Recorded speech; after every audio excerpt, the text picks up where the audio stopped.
അധ്യാപക സംഘടനകളുടെ പ്രതിഷേധത്തെ തുടർന്ന് അധ്യാപക നിയമനത്തിന് കേട്ടറ്റ് നിർബന്ധമാക്കിയ വിദ്യാഭ്യാസ വകുപ്പ് ഉത്തരവും മരവിപ്പിച്ചു. സുപ്രീംകോടതിയിൽ പുനഃപരിശോധനാ ഹർജി നൽകുമെന്ന് വിദ്യാഭ്യാസ മന്ത്രി വി ശിവൻകുട്ടി അറിയിച്ചു. അധ്യാപകർക്കുള്ള കേട്ടറ്റ് പരീക്ഷയ്ക്ക് ശേഷം വീണ്ടും വ്യക്തത വരുത്തി ഉത്തരവിറക്കുമെന്നും വി ശിവൻകുട്ടി പറഞ്ഞു. 24 ഫോളോ അപ്പ്. സർക്കാർ അനുകൂല അധ്യാപക സംഘടനകളുടെ കൂടി പ്രതിഷേധമുയർന്ന സാഹചര്യത്തിലാണ് കേട്ടറ്റ് നിർബന്ധമാക്കി ഉത്തരവിറക്കി രണ്ടാം ദിവസം അത് മരവിപ്പിക്കാൻ വിദ്യാഭ്യാസ വകുപ്പ് തീരുമാനിച്ചത്. സർവീസിലുള്ള അധ്യാപകർക്ക് സ്ഥാനക്കയറ്റത്തിനടക്കം കേട്ടറ്റ് നിർബന്ധമാക്കിയ സുപ്രീംകോടതി ഉത്തരവിനെതിരെ സർക്കാർ പുനഃപരിശോധനാ ഹർജി നൽകും. ജോലിയിൽ തുടരുന്ന അധ്യാപകർക്ക് യോഗ്യത നേടാനുള്ള പ്രത്യേക കേട്ടറ്റ് പരീക്ഷ കഴിഞ്ഞ ശേഷം വീണ്ടും ഉത്തരവ് വ്യക്തത വരുത്തി ഇറക്കുമെന്നും വിദ്യാഭ്യാസ മന്ത്രി വി ശിവൻകുട്ടി. ബഹുമാനപ്പെട്ട സുപ്രീംകോടതിയുടെ ഉത്തരവ് നടപ്പിലാക്കുന്നതാണ്. എന്നാൽ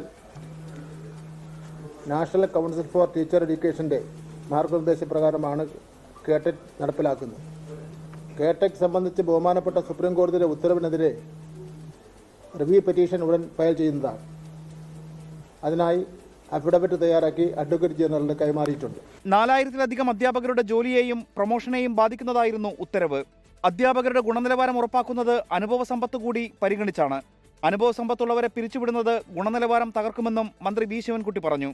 അതേസമയം കഴിഞ്ഞ 3 മാസത്തിനിടെ ഇറങ്ങിയ 74 അധ്യാപക നിയമനത്തിനുള്ള PSC നോട്ടിഫിക്കേഷനിലും കേട്ടറ്റിൽ ഇളവ് നിലനിർത്തിയിട്ടുണ്ട്.